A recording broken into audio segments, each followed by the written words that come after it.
তো এখন বাজে রাত 1টা। আজকে সন্ধ্যায় একটা গ্রিন টি খাইছিলাম, আর কিছু খাওয়া হয় নাই। তো বাবুদের নিয়ে ডাক্তারের কাছে গেলাম। ডাক্তার দেখাই নিয়ে আসার পর ওরা ঘুমায় গেছে। তো এখন ফেসবুকে কাজ করতে করতে অনেক খিদে লেগে গেছে।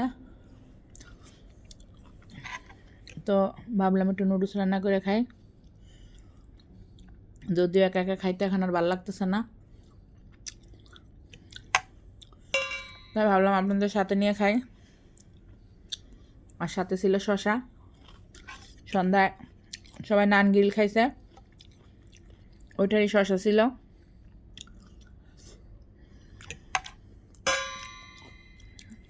তো এটা দিয়ে মিলে টিলে খাইতেছে। নুডলসটা কিন্তু অনেক মজা হয়েছে।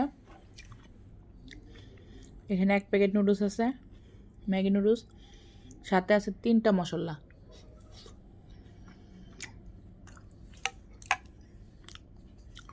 একটা ডিম আছে। তো আমার ঘরে কিন্তু এখন একদম নীরবতা, সব ঘুমাইতেছে।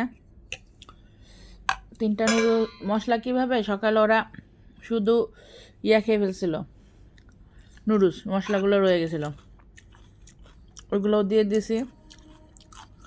ভাবলাম যদি নষ্ট হয়ে যায়। অনেক মজা হয়েছে।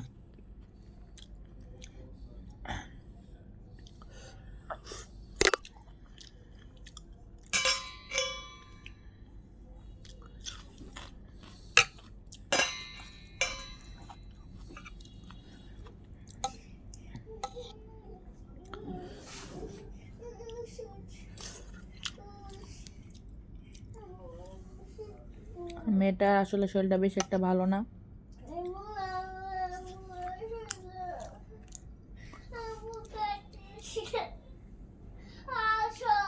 আসতেছে আম্মু।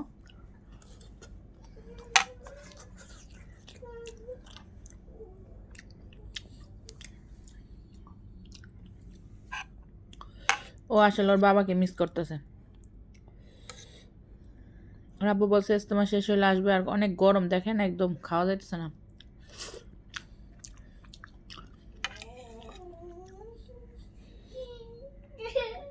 কি হয়েছে আম্মু?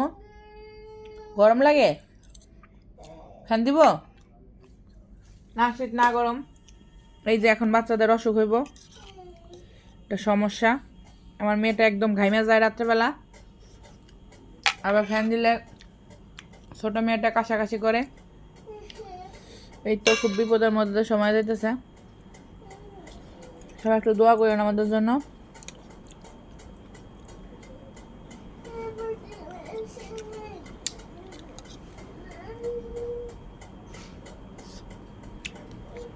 তো নুডলস যে গরম, খাইতে কত সময় লাগবে জানি না।